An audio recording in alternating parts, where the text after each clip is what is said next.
That's us. So we are live. Hello and welcome. I am Dr. Claire from Cognitive Sports Therapy, and this is our Time to Talk session. And I am really delighted to have Nicola Ostler come and join me this evening. Nicola, you have been with CST since the beginning, so you've done these kind of interviews with me before. And I think the big thing that I was hoping we would chat tonight about is an area that I know I've seen and watched you develop and specialize more in, is the kind of movement and exercise for women who are leading into the menopause and beyond, which I think is quite a specialist area. And thankfully, there's a lot more information out there on it. Yeah. Do you want to say a little bit about what you've been doing in that area in the last couple of years? Where has your training gone? So I started out in my fitness career by specialising in postnatal women. And then as I've got older, my clients have got older, we were going through the same kind of changes. Our children are older. And the issues that were coming up were different. So I started looking into the perimenopause and the menopause and how it changes our sense of self, our health, the way we look, the way we feel, everything about us. And the more I talk to women, my peers as well as older women, I started to understand that you just lose a sense of yourself completely. And often we've been wrapped up in raising children that we really have lost a sense of who we are. And then if we re-entered the workplace, for example, all of the things associated with perimenopause can just send us sideways. So the brain fog, the aches and pains, we can feel aged before our time. So I began to understand that knowing more about this period is so important because it's less scary. We're not in fear of what's happening to us. It's manageable in most cases. And it really is that old adage of, the information and knowledge is power, and it gives us power back to ourselves. We feel less lost, and we can almost find a new version of ourselves. And I've learned that it's not a period of our life to be scared of. And I want women to feel empowered going into perimenopause and menopause and not feel like they're going to be put on the shelf and forgotten about. Because where do middle-aged women feature in society, all right? We've got to gain back that power because we are some of the strongest women that are out there. For sure. And it's a real kind of crunch point, isn't it, between our sort of mental health and our physical health. I think that sort of perimenopausal phase really kind of can tip people mentally. Like a lot of anxiety can kind of flare up around that kind of phase of life. People are kind of caring for children, and also aging parents often comes into that mix a little bit as well. And as you say, that loss of self in the middle, along with the start of a lot of physical illnesses, unfortunately, start to kind of show themselves at this kind of stage of life, don't they? So it's a real moment where, as you say, there's a real opportunity for women to kind of take control and turn this around and as you say, not be put on the shelf and take control of it. And I think there's such a combination of both physical symptoms and sort of mental health symptoms. It's hard to know where they start and where they finish. And actually, a lot of what we can do to help ourselves all the way through life, but particularly in this period, it all overlaps. And there's so many lifestyle things that we can do before we look at any drugs to manage those physical symptoms and the mental health symptoms. And it comes back to what CST is all about, the mind, body, breath, combining, reducing stress with movement, taking time to, if meditation is not your thing, being in nature, being mindful of how you're spending your time, all of those things. So, what we based CST on at the very beginning is so important for this age group. And I think with us being in that age group ourselves now, we can relate more than ever. So yes, I started studying this before entering into perimenopause. It seemed the natural way for my study to go. But now I'm really involved. My friends are going through it. I've had hints that I'm going that way. And it's nice to know. I've been to the GP 3 times over the last sort of 5 years. And no GP put my symptoms together to suggest that's what it could be. And mine peak and trough. So they completely disappeared, but I know they'll come back. And if you put them together over that period, you know that that's what it's building towards. Yeah. So, and it's just having the information, isn't it? It's having the knowledge, I think, is part of that, to be able to kind of go, oh, this all fits together, and then what are my choices, and what can I do to kind of help me through this phase? And it's really important to understand that the change in hormones and the drop in estrogen affects everything. It's not just our like libido. It's not just our period stopping. It affects our cardiovascular system, the way our brains work, the way our digestive system works. It affects our skin. It literally controls our whole body, which I don't think a lot of women understand. Yeah. Right? Learning puberty, this massive rage of hormones creates these monstrous teenagers. Understand during pregnancy how we can change physically, and then there's postnatal depression, there's anxiety associated with pregnancy and postpartum. But when did we ever learn about what happens to us and the change of hormones over menopause? I grew up understanding that your periods just stopped, and I always thought, woohoo! Great. Why doesn't anyone complain about that happening? Just such a lack of information. And thankfully, it's really out there now. We've got to thank Davina McCall. I mean, it's very media friendly. Yeah. But at least it's getting people talking and being like, oh my gosh, that's me. I recognise that symptom. Oh my gosh, is that what it could be? It gives a starting point for discussions with friends, with family, and with GPs. Because often a woman's personality changes because of so much that's going on. Their relationship with their partner can change, with their children, with their parents, and they can just feel like, who cares about me? Or who cares about what's happening with me? So being able to talk about it and understand it for ourselves means we can communicate with who's important to us. For sure. And if we're kind of really focusing on what we're doing physically, I know you run a sort of Athena ladies kind of class. What are the big things that you focus on when it comes to physical exercise and movement whenever we're in that phase? What do we know is good for us? What I have found is that a lot of women are afraid of typical gym settings. So providing a very female-friendly, often a female-only environment is really important. Then we feel more at ease, I think, amongst other women. Things to focus on, or things that I focus on particularly in class, are mobility. So making sure that our joints are used to their full potential. Reflexes as well. So and balance. So if we do trip, we're more likely to catch ourselves as opposed to fall over. I always joke in my classes that a burpee is essentially falling flat on your face and being able to get back up again. It's like quintessential functional fitness movement. So they might hate them, but there's so many different ways to do it. But if we fall over, we need to be able to get back up, and that's essentially burpee, for example. So cardiovascular exercise is really important to boost the function of the heart and lungs, because again, the drop in estrogen can really affect the function of the heart. You can probably talk more about that than I can. So making sure that there are heart rate raising exercises in class.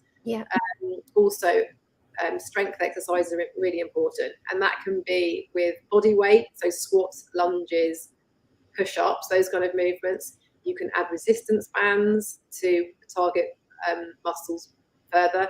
And the most recent class that I've started is in the gym setting with dumbbells and barbells and kettlebells, so proper weight training for women. And it's incredible the age range that are interested in this, and the size range and the athletic range. Everyone who's come is loving it, from all starting points and ages. Well, I think there's a lot more information about that out there now, isn't there? It used to be very much that the woman who was seen in the gym setting was about bulking up muscle and bodybuilding. And I think most people now appreciate that resistance, as you say, is one of the top things that we should be doing as our bodies age. It really helps our joints, and it helps our bone health in the background, doesn't it? And actually that doesn't need to mean that you're going to be all bulked up and look like a weightlifter. It's just great it's great fun. I don't know that everyone appreciates the fun whenever you kind of are lifting some dumbbells. I think it's one of the things that really boosts my mental health when I have a few goes at lifting some weights. But it's also, really good at supporting your joints without that bulking up. It's very hard to bulk up. I think people think it's going to happen overnight, but the people who do bulk up put a lot of effort into that, don't they? I mean, and diet, right? The amount of protein that needs to be added to your diet to create that kind of muscle mass. But we were talking about it a little bit before we went on air. The focus changes, I think, and has changed generally from being a certain physique to realizing that it's about health, and that coming into particularly middle age, exercise isn't a shall I, shan't I, it's absolute requirement. If you want to age well and you want to keep functioning in the life that you're living now, you want to be able to play with your kids, you want to be able to go for walks, you want to be able to climb up the stairs without hanging onto a handrail, you've got to keep moving your body and keep challenging it in different planes of movement and different ways of movement, to give yourself longevity and to be able to enjoy the things you're still doing. We have to age, but there's, we can control the way we age through I think all these lifestyle things. Yeah. And I think the thing that often comes up in my patients in this kind of age group as well is, unfortunately, that some people do have niggles, or they are carrying poor knees or hips or ankles over a period of time. And the kind of stuff that you're talking about, the mobility and the balance and the strength work, it's all stuff that's accessible, isn't it? Even if you have difficulties around your joints, it's important to keep moving rather than to stop moving. That's only going to help. So if someone comes to me and says, I've got a lower back problem, I don't think I can exercise, or I've got a really bad knee, I don't think it's for me, I always say exercise is usually the answer, right? Yeah. Sitting on a couch is not going to make it better. But strengthening the muscles around those joints, putting the tendons and the ligaments under some strain, can encourage them to become stronger, and therefore you support the thing that's bothering you. Yeah. And I love it when someone comes to me and says, oh my gosh, my knee feels so much better, like a month later. It's like, because our bodies need to be under some kind of stress, under some kind of pressure to get stronger and support all the movements that we do. And the bone health one is a really important one, as you said, because osteoporosis as women age is a real risk factor. And by loading the bones, by doing strength training, as well as weight bearing exercise, so walking, running, aerobics, those kinds of things, challenge the bones in different planes of movement again, in different directions, and helps create strength. So it's really important as well. Yeah.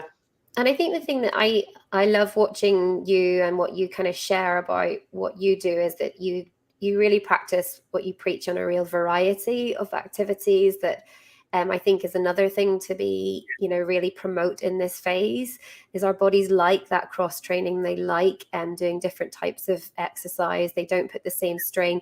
If we do the same activity repeatedly, then it's putting more strain through particular joints in our bodies. But if we can cross train and mix it up a bit, not only does it keep us interested and keeps us enjoying it, but it's also really beneficial for our bodies. Sorry. It helps your body, but it also keeps your brain interested. Yeah. Gosh, I've got to go for another walk, I've got to go for another run. If you dance, if you swim, if you do weights, if you do archery, if you horse ride, whatever it is that you do, and if it's movement, your body is going to benefit from it, and so is your mind, because we talk about the feel-good factor of exercise, but those endorphins are created. If you exercise regularly, you kind of keep a steady rate. You might not get the runner's high that people talk about and the buzz afterwards, but you just get that kind of steady stream of a drip endorphin kind of settling into your brain, and that's really good for you for every day. Sorry, I interrupted you.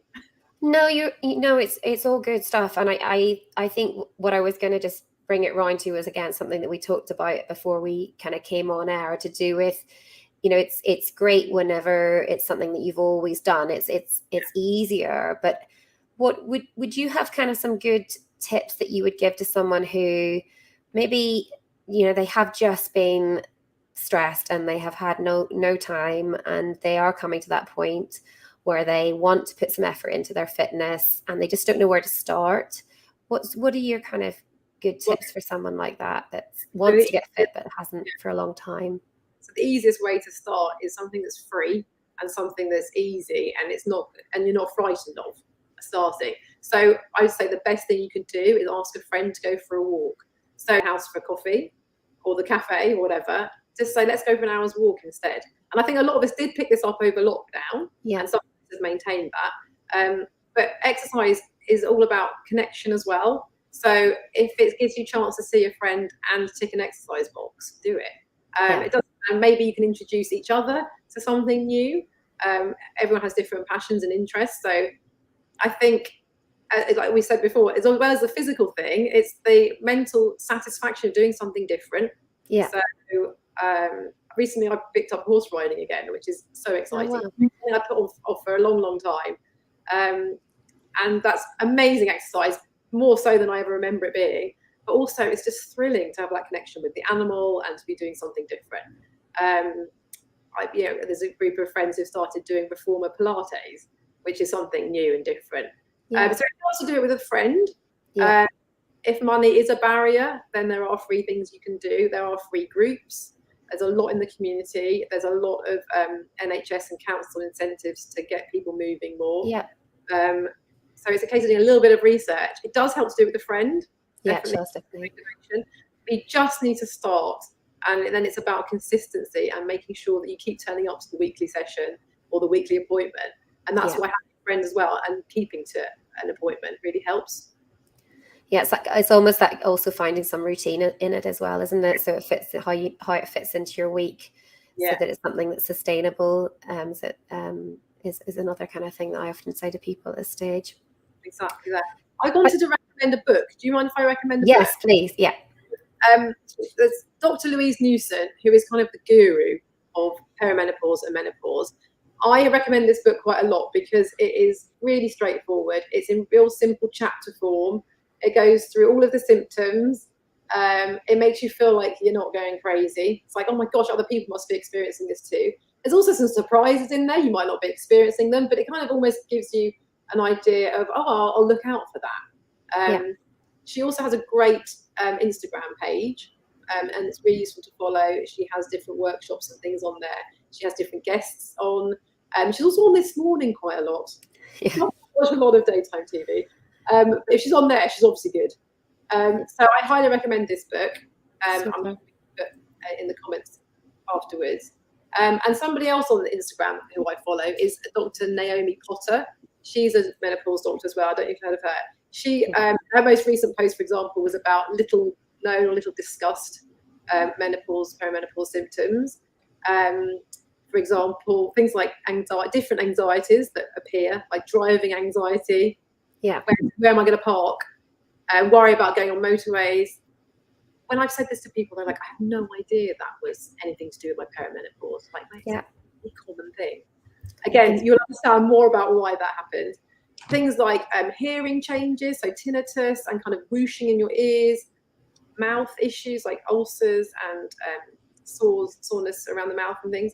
So a little snippet, without delving into a book and spending a long time researching, those people just follow on Instagram or on Facebook. It's just an easy way to have access to little snippets of information sort of daily. And it makes you feel more normal. Because they often post little videos, don't they, which are really kind of nugget sized that you can kind of just get some tips from, which is really, really helpful. Brilliant. Exactly.